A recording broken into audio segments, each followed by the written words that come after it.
Yawwa yan aji kuna jina, darasinmu na yau shine akan yaren Hindi.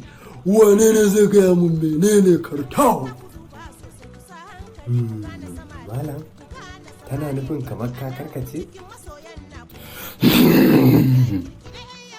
Sai na ɗinke ma baki ka karkace hancin uwarka. Tun da shi wancan jakin ya kasa gaya mun menene kartahu, kai gaya mun menene malum. To malam ni ina ga kamar tana nufin bulmule ne ko kuwa? Abin ya ishi ku dukanku duk daƙiƙai ne? Kai mudiya za ka zo mun aji a makare, to ka gaya min dalilin zuwanka a makare, sannan ka gaya min menene malum da kartahu. Malam na farko dai metiranmu ne ya faci a hanya, shine dalilin zuwa na a makare. Na biyu kuma kartahu yana nufin yin abu, shi kuma malum yana nufin sani. Kai damun mudi kana da kokari haka, to kan kuna ki aji ku dafa masa.